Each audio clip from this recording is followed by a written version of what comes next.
Welcome back to Snow Recaps. In today's video, I will be explaining a horror movie called The Boy, released in the year 2016. In the opening scene, we see Greta Evans riding in a traditional British taxi. The driveway leading to the house is secluded, with forest all around. The taxi driver knocks on the window, and she wakes with a start as she has fallen asleep during the drive. Greta gets out of the limousine and looks at the manor in awe. The limousine driver tells Greta he has already taken her things inside for her since she was asleep.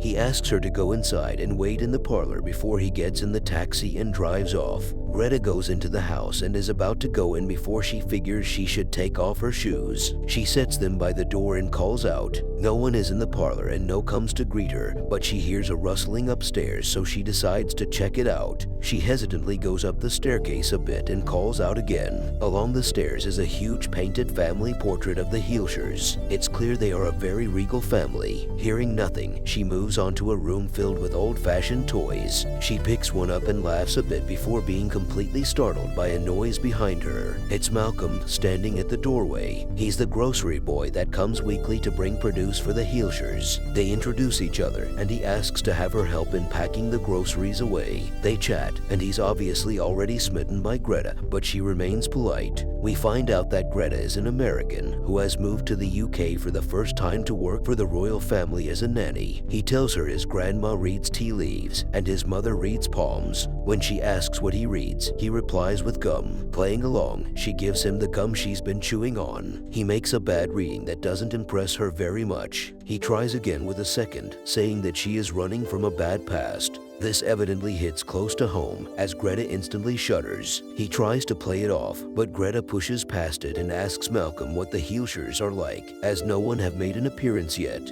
He says they are nice enough and very generous. He starts to say something about Brahms, but he is stopped by the arriving of Mrs. Heelshire. She doesn't look kindly upon Greta and instantly notices her sock-clad feet. Greta says she left her shoes by the front and, not wanting to displease Mrs. Heelshire, runs to get them. However, her shoes are gone. Mrs. Heelshire waves it off, saying Brahms likes to play. She asks Greta to put other shoes on, and they will meet the rest of the family. On the way, Mrs. Heelshire says she hopes that Greta works out because they have tried with other nannies in the past. She notes that Greta is much younger and prettier than the others, so hopefully Brahms will take a liking to her. Before arriving at the parlor, they can hear Mr. Heelshire talking softly to Brahms, telling him to behave. When Mr. Heelshire stands up, Greta sees that Brahms is just a lifelike porcelain doll. They introduce her to Brahms, and she just stares disbelievingly at the doll before laughing, thinking it's a joke. However, her amusement dies off upon the very serious looks of Mr. and Mrs. Heelshire. Malcolm, however, steps in and tells the Heelshires that their food is packed,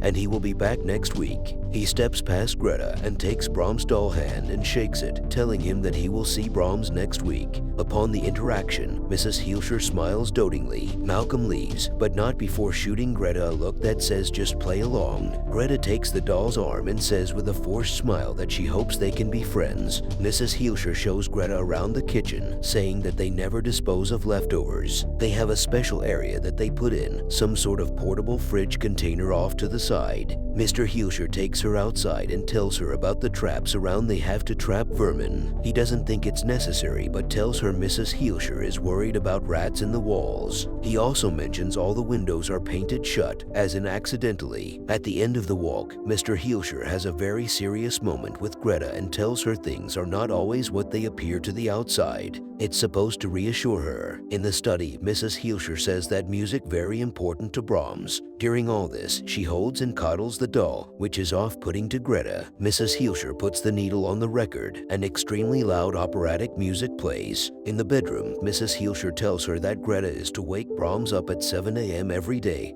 and to change him. She wants Greta to do it, but her movements are clumsy on account that it's a doll. The family puts Brahms to bed. While Greta watches from the doorway, the Heelshires pray. Mrs. Heelshire turns to Greta and asks for privacy. Mr. Heelshire shuts the door on her. She can hear hushed talking from the two for a minute before the door abruptly opens. Mrs. Heelshire tells her with a tremulous smile, Brahms has chosen you. In her room, Greta talks to Sandy from home. She explains the extremely creepy situation to her. Sandy agrees that it is weird but tells her to stick with it because Greta needs this second chance. This segues into Sandy saying that Cole stopped by her house again. demanding where Greta is. Greta panics a little, but Sandy told her she didn't tell him anything. Obviously, someone from Greta's bad past. The next day, the Mr. Heelscher explains he and his wife are going away on a mini vacation that they have wanted to go on for a while, but couldn't since there wasn't a caregiver for Brahms. They tell Greta it is very important that you follow these rules. They give Greta a printed schedule of activities to do throughout the day with Brahms, as well as the list of the rules. Some of them are: no guests, don't cover his face, save meals in freezer, dress him each morning, never go in the attic, help with studies, never cover his face, read a bedtime story, play music loud, never leave him alone, clean the traps, don't forget to feed him, kiss goodnight. Before they go, Mrs. Heelscher hugs Greta and tears up, strangely whispering to her, "I'm sorry." As soon as they leave, Greta puts Brahms on a chair and apologizes before tossing a blanket over him. There is not much to do in the house, so Greta makes herself a peanut butter and jelly sandwich and pours some wine. She throws the food waste in the trash. She settles in the parlor to read some magazines. It starts pouring rain outside. She walks past the covered doll a few times when she refills her drink. She heads upstairs to go to bed and glances down the hall where the doll is, but this time, the blanket is off the doll.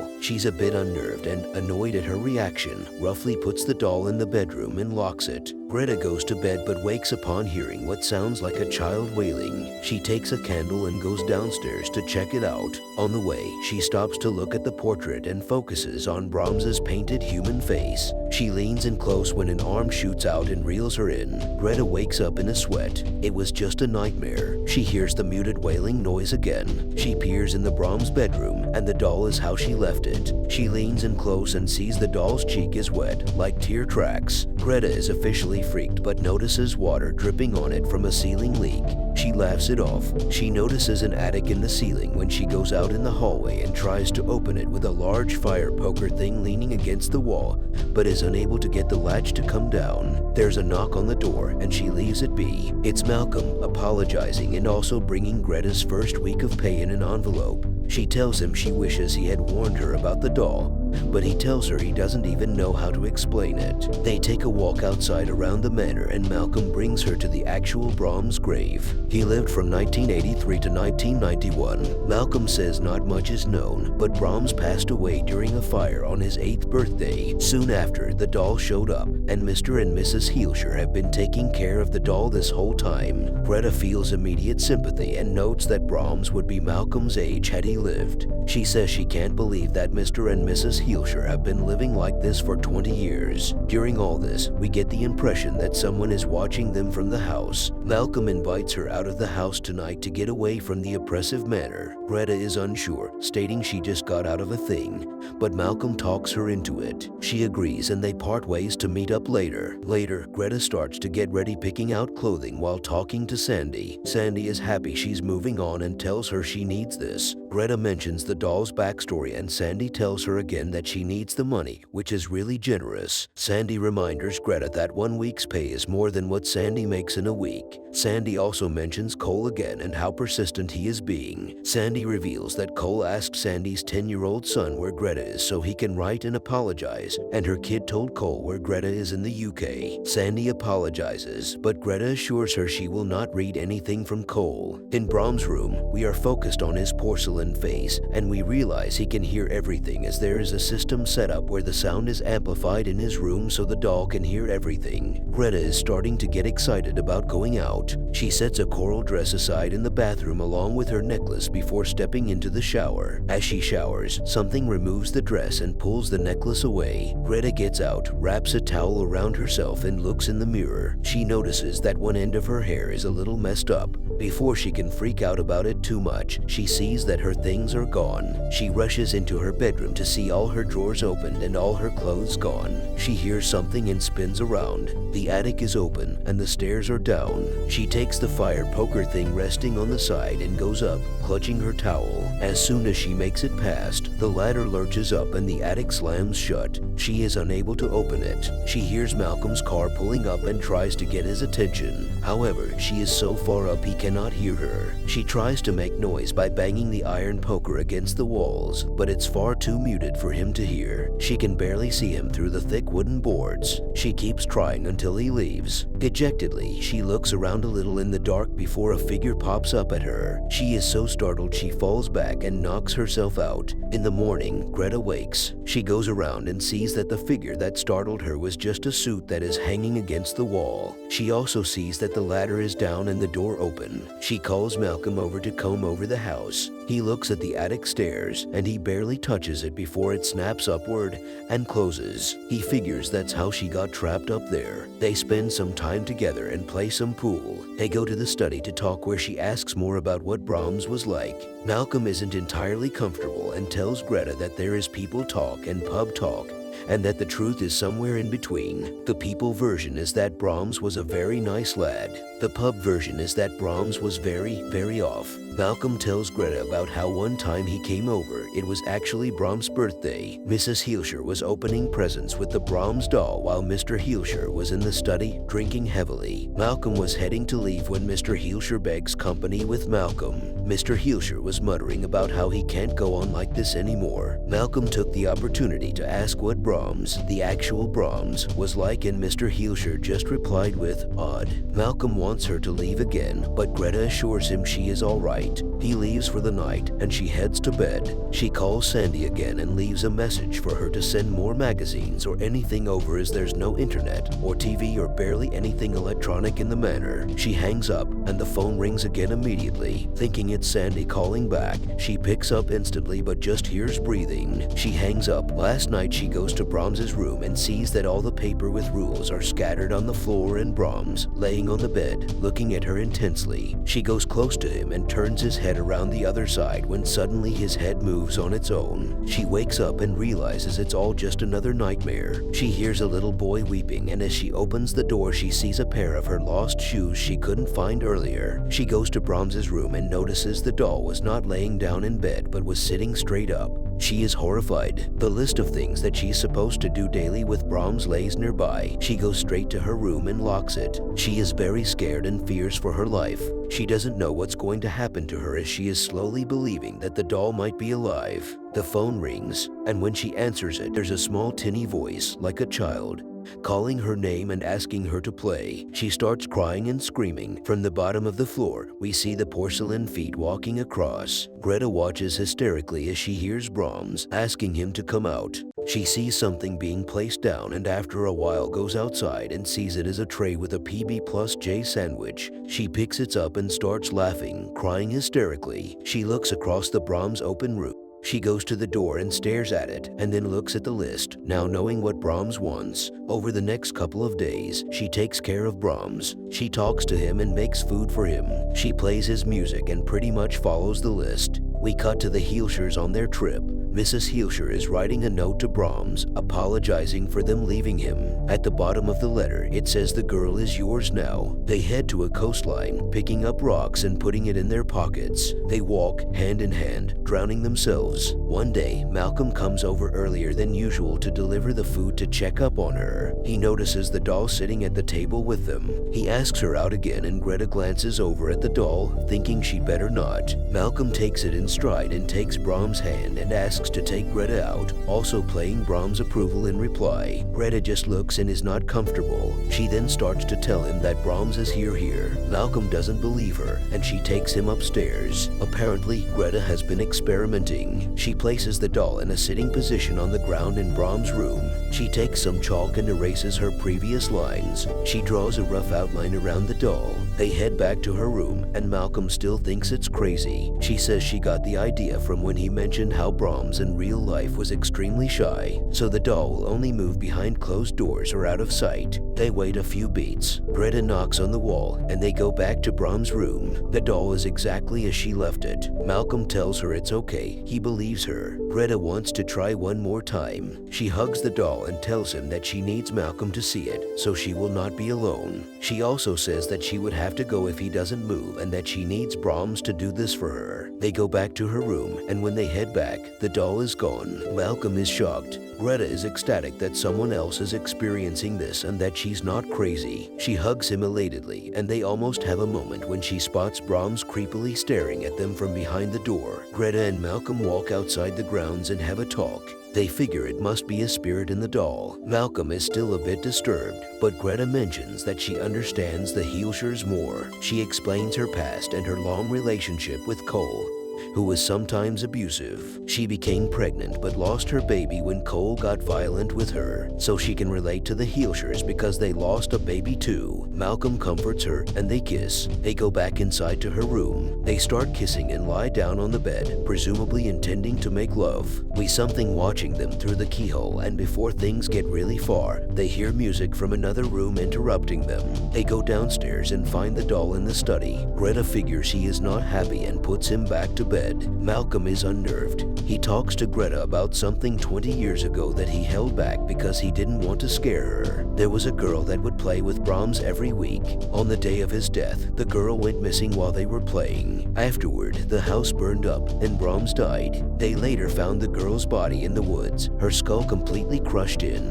Malcolm isn't completely sure if the doll is holding a good guy ghost spirit. Greta knows Brahms wouldn't hurt her. She asks Malcolm go home for now. While Greta puts Brahms to bed, she whispers, "You wouldn't hurt me, would you, Brahms?" The next morning, Greta is making breakfast when she hears the billiard balls clacking from the study. She picks up Brahms and heads over, thinking it's Malcolm. It's Cole. Greta tells him he shouldn't be here. He chides that he just wants to say hi to the kid. Greta clutches Brahms to her protectively, and Cole realizes it's a doll and laughs. Greta admits that they pay her to take care of a doll. She makes dinner and seats Brahms with them. Cole talks about how he found her a job back home. He keeps trailing off by the doll's stare on him. Malcolm comes by and he and Cole have a mini standoff. Malcolm peels her away by asking her to look at the groceries. They talk about Cole, who should not stay here as he will hurt her. Greta denies either would happen and tells him she will take care of it. Malcolm gives a curt goodbye to Cole and leaves. He doesn't leave, but parks outside a ways and keeps watch. Greta brings blankets and pillows for him, which Cole takes to mean he won't be sleeping in her bed. Before she leaves, Cole holds her painfully and tells her he's not letting her go again. He expects her packed by the morning and that they are leaving. Greta tears up and leaves. Greta puts Brahms to bed, hugging him. She whispers tearfully that she needs his help before she goes to bed and falls asleep. Cole wakes in the middle of the night to blood dripping on his head. He wakes up and yells for Greta. She comes downstairs and sees a bunch of the rat carcasses from the traps and a bloody message written on the walls above that says "Get out." Cole thinks Greta did it, which she vehemently denies it. They then spot the doll in the corner and she runs to him, saying, "Brahms, what did you do?" Cole is angry and grabs the doll. Greta backtracks and now tries to tell Cole it was her that did it. Cole seems to believe the doll had something to do with it, especially because he's been disturbed out by it from the start. Malcolm hears the commotion and runs in to see what is going on. He sees Cole waving the doll around. Greta is frantic, and they both try to grab the doll away from Cole. Cole eventually smashes the doll into the ground on purpose, shattering it into pieces. Immediately, the walls start shaking and the house starts groaning. All three of them begin to panic. Malcolm wants to leave, but Cole shushes him. Cole puts his ear against a mirror on the wall, following the noise as it quiets. Suddenly, the mirror shatters and something bursts from the walls. It is a huge figure with a porcelain mask over his face. Malcolm concludes it must be Brahms, who never died in the fire, but Greta can't believe it. Brahms immediately goes for knock down Cole. Malcolm and Greta try to stop him, but Brahms knocks them both aside and stabs Cole in the neck with a shard from the broken doll. Brahms tries to drag Greta away, but Malcolm knocks him down and gets Greta up and they flee. Greta and Malcolm head to the front door, which is blocked off by Brahms. He is finding quicker routes to possible escape roads. They run upstairs to hide in her room, locking the door. Brahms stands at the doorway. Greta finds a panel in the wall, and they both go through a pathway in the walls. Greta finds some stairs that lead up and into some small room beside the attic. It is old and has a fridge and very rough living accommodations. There's a patchwork, life-size figure on the bed which is a fabric doll wearing Greta's missing coral dress along with her jewelry, and the head has her locks attached to it. We now realize the truth, which is that Brahms never died. He's psychotic. He has been living in the walls for 20 years, and Mr. and Mrs. Heelscher has been enabling everything in order to keep their son. They used to interact with him through the doll. Greta finds the letter written by Mrs. Heelscher and realizes that they were leaving her to take care of him forever. She is hysterical, realizing the adult Brahms was watching her every movement while Malcolm keeps trying to find another path out. He finds one and has Greta go through first while Brahms bursts through. There's a part where they have crawled through, but there's a hatch that leads outside. Brahms follows through, holding a bigger shard in his hand, and Malcolm tells Greta to move on. Greta doesn't want to leave him, but he runs at Brahms to hold him off. Brahms is huge and overpowers Malcolm. He smashes his fist in Malcolm's head, and Malcolm is knocked out. Brahms heads towards Greta, telling her in a small child voice for her to stay. She finally gets it open and leaps through. Brahms can't catch up due to the part where he has to crawl and screams after her, now in a more adult voice, to get back her, and that if she doesn't stay he will finish off Malcolm and kill him like he did everyone else. Greta runs and makes it towards the gates before she stops and turns back. She is facing her abuser and she wants to save Malcolm. She heads to the door and pockets a long letter opener she finds. She goes towards Cole's dead body where Brahms is standing. The mask completely covers his face except his eyes, and large tufts of facial hair is visible around it. Greta tells Brahms she told him she would come back and she would never leave, so she is keeping her promise. Brahms reaches for her and Greta stops him still when she uses her nanny voice, telling Brahms it's time for bed. It triggers something in him, and he follows obediently. She puts him in bed, and he whispers, "Kiss," but she retreats, saying no kiss is his punishment. She pulls away, and he grabs her and says kiss again, a bit more forcibly. She haltingly presses her lips to the porcelain mask, and Brahms starts to pull her closer. She takes the letter opener and stabs Brahms in the stomach. He recoils and throws her off him on the wall. He immediately starts to strangle her and Greta almost passes out, but she manages to grip the letter opener and push it in more. Brahms collapses and Greta runs past him to the hidden pathways to see if Malcolm is okay. Part of Brahms' mask is shattered and we see the burned skin underneath. Malcolm is alive and wakes with some large contusions on his face. She gets him out of there and they drive off from Heelscher Manor. The final shot cuts to someone painstakingly piecing the doll back together. Brahms is still alive, presumably. He then looks into the camera hole as if none of this ever happened.